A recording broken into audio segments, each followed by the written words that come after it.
نہیں مانتے مطلب نبی صلی اللہ علیہ وسلم کی ایک بات جانتے بوجھتے سمجھتے ہوئے کو بولا میں نہیں مانتا نا، ہو گیا کافر وہ اللہ کی نظروں میں. ہم بھلے ہی اس کو دنیا میں مسلمانوں میں شمار رکھیں، اس کو کافر کہنے میں ہم احتیاط کیوں نہ کریں. قرآن کی آیت ہے سورہ آل عمران سورہ 3 آیت نمبر 32. اللہ تعالیٰ نے قرآن میں کہا اطیعوا اللہ والرسول، اللہ کی فرمانبرداری کرو اور رسول کی فرمانبرداری کرو.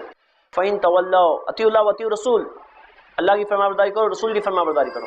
فَإِن تَوَلَّوْا، اگر وہ لوگ پلٹ گئے، فَإِنَّ اللَّهَ لَا يُحِبُّ الْكَافِرِينَ، تو اللہ تعالیٰ کافروں سے محبت نہیں کرتا.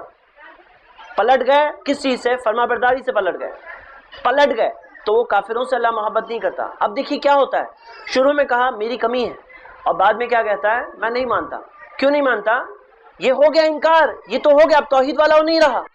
میرے بھائیوں ایک بہت اچھی بات کسی نے کہی ہے کہ بے عملی جو ہوتی ہے نا، بے عملی کفر کے دروازے پہ دستک دے دیتی ہے. کفر کے دروازے پہ دستک دے دیتی ہے. آدمی جب بے عملی کے راستے پہ چل پڑتا ہے نا تو اس کو کفر کے دروازے تک پہنچا دیتی ہے. اب بس کفر کا دروازہ کھل گیا تو وہ توحید والا نہیں رہے گا. پھر وہ بھلے ہی لا الہ الا اللہ کہہ رہا ہے لیکن انکار کر رہا ہے، تو کہاں سے توحید والا؟ اب تو اس نے ملا دیا اللہ تعالیٰ کے ساتھ اوروں کو. کن کو ملایا؟ خود کے نفس کو ملایا، خود کی عقل کو ملایا. نبی صلی اللہ علیہ وسلم اللہ کے چنے ہوئے رسول، اور اس کے سامنے اپنی بات کو رکھ رہا ہے. نبی صلی اللہ علیہ وسلم کی بات کے سامنے اپنی بات کو رکھ رہا ہے. کہاں سے توحید والا رہا؟ تو ہم یہ دیکھیں کہ یہ بات بنیادی بات ہے. اب یہ سب کے اندر ایسا کیوں ہو رہا ہے؟ یہ ہونے کی وجوہات آپ نے دیکھی کہ سب سے پہلی وجہ شیطان، اور کس طرح سے وہ دھوکہ ڈال رکھا ہے، کس طرح سے اس کی پلاننگ ہے. میرے بھائیوں بے عملی کے اندر کس طرح سے انسان کے اندر خواہشیں پیدا کرتا ہے، کس طرح سے وسوسے ڈالتا ہے، کس طرح سے وعدے کرتا ہے. وعدے کیسے وعدے؟ سنیے اللہ تعالیٰ نے قرآن میں کہا سورہ نساء سورہ 4 آیت نمبر 120، یعیدہم، شیطان وعدے کرتا ہے، ویمنیہم، اور تمنائیں پیدا کرتا ہے. وعدے کرتا ہے، تمنائیں پیدا کرتا ہے. وما یعیدہم الشیطان الا غرورا، شیطان کے وعدے نہیں ہیں سوائے دھوکے کے. کیا وعدے کرتا ہے؟ ارے تم تو جنت ہی جاؤ گے، تم تو توحید والے ہو. کسی کو ایسا کرنا، بعد میں توبہ کر لینا، ابھی گناہ کرو، ابھی کر لو، ابھی جوان ہو، جوانی کا وقت ہے، انجوائے کر لو، ابھی بوڑھے تھوڑی ہوئے ہو. بوڑھے لوگ کرتے ہیں عبادت، یہ داڑھی وغیرہ بوڑھے لوگ رکھتے ہیں، نماز پڑھنے کے لیے بوڑھے لوگ دکھتے ہیں. جوان نہ ہو تم، ابھی اپنے کام دھام کرو، ابھی کریئر سیٹ کرو، بعد میں یہ سب کرنا. اور کیا ہو رہا ہے نا، جو چیز کے لیے زندگی صرف کر دی نا، سب کچھ چھوڑ کے چلے گئے دنیا سے، سب کچھ چھوڑ کے گئے. کوئی آج تک کچھ لے کے نہیں گیا ہے. بھائی یہ نہیں کہہ رہے ہیں کہ جاؤ جنگل میں، اسلام نے یہ نہیں سکھایا ہے. دنیا میں رہو، کام دھام کرو، حلال روزی کماؤ الحمدللہ، لیکن مقصد کو نہیں بھولو. ہم یہاں پہ دنیا کے لیے نہیں آئے ہیں، ہمارا مقصد آخرت ہے. ہم جنت جانا، جنت گئے نا، وہ کامیابی ہے، وہ کامیابی. یہ دنیا کامیابی نہیں ہے. دنیا بہت مل گئی، وہاں پہ جہنم میں پہنچے کوئی فائدہ نہیں ہوا. تو ہم یہ دیکھیں اصل مقصد کیا ہے. تو شیطان تمنا پیدا کرتا ہے. ہاں کیا وعدے کرتا ہے؟ ایسا کرنا، بعد میں توبہ کر لینا، مرنے سے پہلے بس توبہ کر لینا. اللہ تو معاف کرنے والا ہے نا، اللہ بہت مہربان ہے. اللہ تعالیٰ نے قرآن میں کہا کہ نبی عبادی، بتاؤ میرے بندوں کو، انی انا الغفور الرحیم، کہ میں تو معاف کرنے والا، رحم کرنے والا ہوں. وان عذابی ہوا عذاب علیم، لیکن میرا عذاب بھی دردناک عذاب ہے. اللہ تعالیٰ نے قرآن میں بتایا یہ سورہ ہجر سورہ 15 آیت نمبر 49-50. تو ہمیں کیا پتا چلا کہ یہاں پہ ایک طرف جہاں پہ اللہ سے امید، وہاں پہ اللہ تعالیٰ کا ڈر بھی ساتھ میں ہونا چاہیے. یہی تو ایمان ہے، امید اور ڈر کے درمیان ہے. تو ہم یہ دیکھیں کہ ایک طرف شیطان، اور شیطان ہی کافی نہیں تھا تو ایک دوسرا بھی پرابلم آ گیا. کیا پرابلم آ گیا؟ نفس. اور یہ نفس جب بگڑ جاتا ہے نا تو اللہ تعالیٰ نے قرآن میں کہا ان النفس لامارۃ بالسوء، نفس بھی برائی کا حکم دیتا ہے. سورہ 12 آیت نمبر 53. نفس کا کیسا معاملہ ہے نا، قد افلح من زکاہا وقد خاب من دساہا. وہ کامیاب ہو گیا جس نے اسے پاک کیا، اور وہ ناکام ہو گیا جس نے اسے بگاڑ دیا.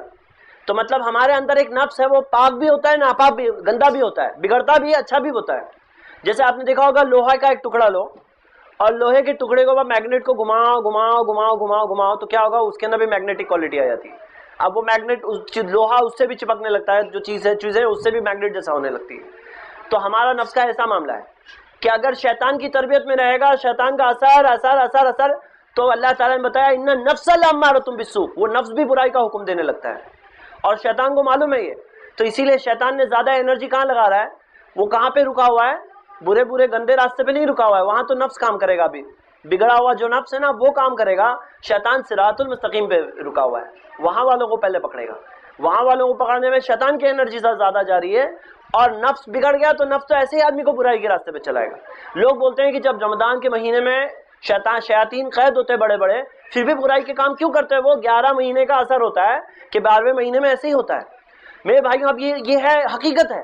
ایک تو شیطان، دوسرا نفس، تیسرا ہے دنیا کی رنگینیاں. اوہو، یہ جو لذتیں، یہ جو دنیا کی عزت، یہ جو دنیا کی شان شوکت. اب دیکھو مثال کے طور پہ سب دینی باتیں سنتے ہیں، جانتے ہیں، سمجھتا ہے، لیکن گھر میں شادی ہوگی نا، شادی ہے نا، تو عورتیں سب کے سب برقعے اتر جاتے ہیں. ہاں، شادی کے لیے بارات جا رہی ہے، شادی کے لیے یہ بارات، یہ جو سسٹم وہ ہے نا بڑا آسان سیدھا سمپل تھا، لوگوں نے بگاڑ کے رکھ دیا ہے. اور پھر سب بھائی کپڑے کیسے دکھیں گے، زیورات کیسے دکھیں گے. اور مردوں کو بھی بات خوشی ہوتی ہے. دیوس کون ہوتے ہیں؟ وہ مرد جن کے گھر میں بے حیائی ہوتی ہے اور وہ لوگ خوش ہیں. تو کیا ہے یہ معاملہ؟ یہ دنیا کی رنگینیاں. اور مردوں کے لیے اللہ کے رسول صلی اللہ علیہ وسلم نے ایک بات کہی، صحیح بخاری کی حدیث ہے، ما ترکت بعدی فتنۃ اضر للرجال من النساء.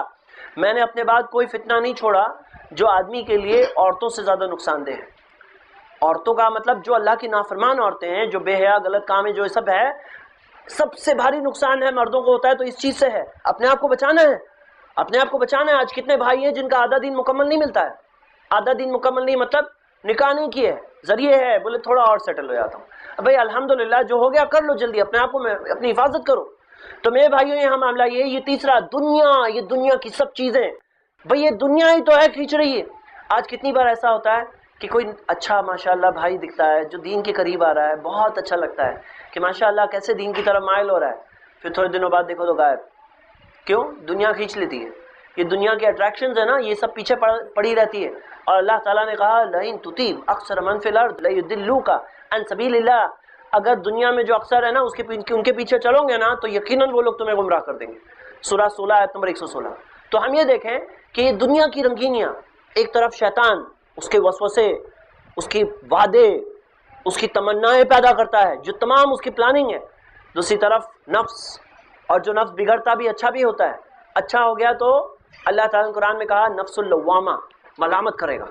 غلط کام کریں گے نا تو نفس بولتا ہے ارے غلط کر رہا ہے تو غلط کر رہا ہے. کہاں تو ایک وہ ہے نفس جو برائی کا حکم دے رہا ہے، کہاں تو ایک ملامت کر رہا ہے، اور کہاں تو ایک اونچا درجہ ہوتا ہے نفس المطمئنہ، جہاں وہ نفس اطمینان سے ہوتا ہے اللہ کی عبادت میں. تو ہم دیکھتے ہیں یہ تین درجے ہیں. تو پہلے تو شیطان، دوسرا ہے نفس، تیسرا ہے دنیا، اور چوتھی چیز بہت سارے لوگ ہوتے ہیں دیندار اچھے لیکن آزمائش برداشت نہیں کر سکتے ہیں. یہ کئی وجوہات ہیں جو لوگ صحیح راستے سے بھٹک جاتے ہیں. میرے بھائیوں علاج بھی بہت سنے آپ نے، تمام باتیں ہیں، آپ نے سب باتیں سن لی. اب ہم ایکشن پلاننگ کریں گے. یہاں پہ درس ختم کر کے سب لوگ گھر چلے گئے، بس زندگیوں میں پھر سے مشغول، یا کچھ چینج لائیں گے؟ ہم سب کو کچھ چینج لانا ہے اپنی خود کی بھلائی کے لیے اور دنیا کے لوگوں کے بھلائی کے لیے. میں آپ سب کے سامنے کچھ مشورے رکھنا چاہتا ہوں. مشورے اس طرح سے کہ جس سے کہ یہ اجتماع میں جو اس درس میں ہم سب جمع ہوئے ہیں، اس سے ہمیں خیر لے کر یہاں سے واپس جائے. سب سے پہلی بات کہ ہم میں اگر کوئی ایسا بھائی ہے جس نے عقیدے کے تعلق سے محنت نہیں کی ہے، اسٹڈی نہیں کی ہے، میں اسے ابھاروں گا کہ توحید اسٹڈی کرو. کیونکہ شیطان کا سب سے نمبر 1 پلان یہی ہے کہ آدمی کو توحید سے بھٹکا دے. شرک کر لیا نا، ابھی کتنی بھی نماز پڑھو کوئی فائدہ نہیں، کتنے بھی روزہ کرو، کتنی بھی چلت فرت کرو، کوئی کام نہیں. تو ہم یہ دیکھیں کہ جو اگر بھائی ایسے ہیں جنہوں نے توحید اسٹڈی نہیں کی، لا الہ الا اللہ کو اسٹڈی کرو. کیونکہ میں آپ کو بتا رہا ہوں میرے بھائیوں، اسی طرح سے چینج لایا جاتا ہے. اور جو لوگوں نے اسٹڈی کیا ہے ان کو توحید کے تعلق سے مختصر تعارف ہے. میں کہتا ہوں نمبر 1 آج چیز توحید ہی چاہیے ہمیں. شیخ محمد بن عبد الوہاب جنہوں نے بہت بڑا ریولوشن لایا سعودی میں، اس طرح اثر لایا کہ آج تک الحمدللہ اثر باقی، توحید آج تک ہلتی نہیں ہے، چاہے جتنے بھی گناہوں میں پڑے جائیں لیکن توحید میں نہیں ہلتے. تو ہم یہ آپ کے سامنے میں بات رکھ رہا ہوں، انہوں نے جو چیز پہ محنت کی لا الہ الا اللہ پہ، نبی صلی اللہ علیہ وسلم 13 سال تک لا الہ الا اللہ پہ محنت ہے. تو ہم یہ دیکھیں یہ لا الہ الا اللہ سچ مچ مضبوط ہو گیا نا تو آدمی کو احساس ہوگا کہ ایک ذات ہے، ایک طاقت ہے جس کے سامنے کس کی مرضی نہیں چلتی ہے، جو سب کچھ دیکھتا ہے، جانتا ہے، سنتا ہے، جس کے آگے سب کچھ ہے میرا، اور جو انصاف کرے گا، ظلم نہیں کرے گا، جس کے یہاں شکل اور جس کے یہاں پہ خاندان اور باپ دادا اور ایریا وغیرہ کام نہیں آنے والی، اس کے یہاں اعمال کام آنے والے، ایمان اور عمل کام آنے والے. میرے بھائیوں لا الہ الا اللہ مضبوط ہو جائے نا تو آدمی کتنے سارے گناہوں سے بچنے لگے گا. گناہوں سے بچنے لگے گا لا الہ الا اللہ کی طاقت کی وجہ سے۔ لا الہ الا اللہ جو ہے نا صرف یہ نہیں ہے کہ توحید ربوبیہ، توحید ربوبیہ، اسماء و صفات عبادہ، لا الہ الا اللہ اس کے آگے بھی ہے کہ سمجھنا اور یہ احساس سامنے رکھنا کہ وہ ذات و طاقت کو میں ہمیشہ یاد رکھوں گا۔ تو میں آپ تمام بھائیوں کو ابھارتا ہوں کہ توحید کے تعلق سے کلاس رکھو اور توحید کو اسٹڈی کرو، اور میرے بھائیوں سب سے پہلے خود کے لیے کہ یہ جاننا سمجھنا کہ ساری دنیا ایک طرف، اللہ کی مرضی ایک طرف، اللہ ہی کی مرضی چلے گی، کسی کی مرضی نہیں چلے گی، اور ساری دنیا مدد کرنا چاہتی ہے، اللہ چاہے کہ اللہ چاہے مدد نہ ہو تو اللہ کی مرضی چلے گی، ساری دنیا بگاڑنا چاہتی ہے، اللہ تعالیٰ بنانا چاہتا ہے، اللہ ہی کی مرضی چلے گی۔ یہ احساس ہمیشہ دل میں ہو، اگر اللہ تعالیٰ مجھے دیکھ رہا ہے، مجھے سن رہا ہے، اللہ تعالیٰ کے سے کوئی چیز میری چھپی نہیں ہے۔ دیکھیے کیا ہوتا ہے نا، جو بگاڑ پیدا ہوتا ہے وہ لا الہ الا اللہ کے کنسپٹ میں بگاڑ کی وجہ سے اعمال میں بھی بگاڑ پیدا ہوتے ہیں۔ تو لا الہ الا اللہ ایسی چیز ہے جس کی وجہ سے اگر سچ مچ کو انسان اس کو سمجھ لینا، اللہ اپنے رب کے حق کو خود پر سمجھ لینا کہ میری مرضی نہیں، میری مرضی سے پتہ نہیں ہلے گا۔ اب دیکھو نماز پڑھنے جانا ہے، کیسے لا الہ الا اللہ کا تعلق نماز سے؟ دیکھیے نماز پڑھنے کا وقت ہے، سامنے کام ہے، کاروبار ہے، سروس ہے، باس ہے، الاؤ نہیں کر رہا ہے، کسٹمر آ گیا، سب پرابلم، کوئی بھی چیز، مشغولیت، سستی۔ اب یہ یاد رکھو کہ کام تمہارے کرنے سے نہیں ہوتا، کام ہمارے کرنے سے نہیں ہوتا، یہی عقیدہ ہے نا ہمارا۔ ایک پتہ نہیں ہلتا ہماری مرضی سے، اللہ کی مرضی سے ہلتا ہے۔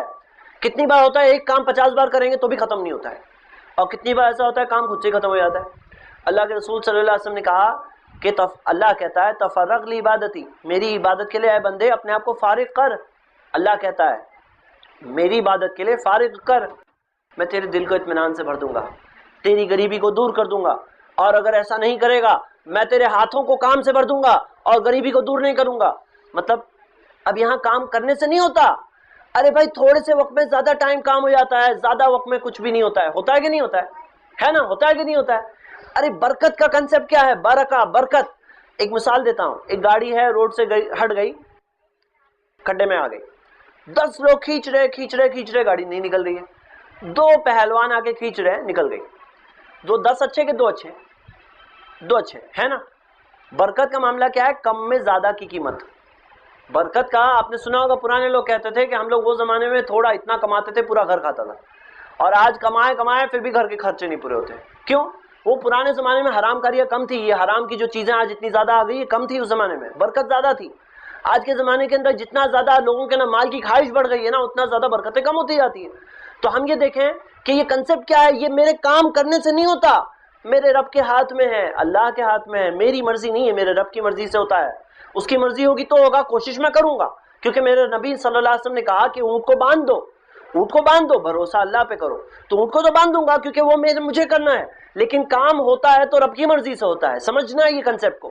دیکھو ایک طرف وہ ہے جو کہتا ہے اللہ ہی کی مرضی، ہمارے ہاتھ میں کچھ بھی نہیں، یہ خود غلط ہے، کیونکہ یہ نبی صلی اللہ علیہ وسلم کی نافرمانی ہے۔ نبی صلی اللہ علیہ وسلم نے کہا اونٹ کو باندھ دو، تو اب یہاں سمجھنا ہے یہ لا الہ الا اللہ کا تعلق عمل سے آ گیا۔ وہ نماز میں کیسے اچھا بنے گا؟ اگر اس کا لا الہ الا اللہ اچھا ہوگا تو وہ سمجھے گا۔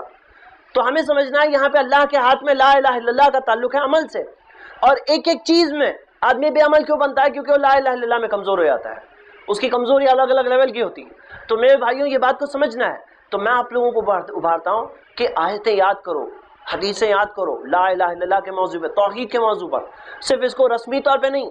دیکھو کئی لوگ کیا سمجھتے ہیں، بولے ہاں وہ شرک تو درگاہ پہ جانے والے لوگ کرتے ہیں، ہم لوگ شرک نہیں کرتے ہیں۔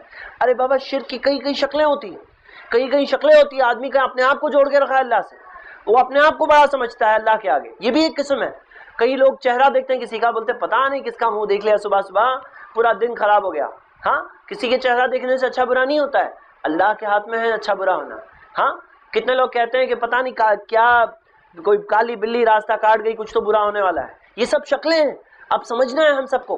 تو میرے بھائیوں توحید کے اوپر علم حاصل کرنے کے اوپر اس کے اوپر خاص کوشش کریں، یہ نمبر 1 بات۔ نمبر 2، ہمیں جو لوگ سب کچھ صحیح طرح سے لا الہ الا اللہ جانتے ہیں اور عمل میں کمی ہے، تو ایک بات سوچیں کہ دیکھو زندگی میں ایک وقت آتا ہے، ایک موڑ آتا ہے، ایک جنکشن آتا ہے، جب آدمی سوچ لیتا ہے پوری پختگی کے ساتھ سوچتا ہے کہ نہیں اب میں توبہ کروں گا، اب میں نہیں جاؤں گا اس راستے پر۔ اور یہ بات یاد رکھیں کہ توبہ کا کنسیپٹ بھی بہت ضروری ہے، کہ توبہ کے کنسیپٹ میں بگاڑ جو آیا، لوگ سمجھتے ہیں بس گال پیٹ دینا توبہ ہے، اور توبہ کریں گے پھر سے گناہ کریں گے، توبہ کریں گے پھر سے گناہ کریں گے، گناہ کرتے کرتے سوچیں گے توبہ کر لوں گا بعد میں۔ ہاں یہ اللہ تعالیٰ کو کوئی دھوکہ نہیں دے سکتا۔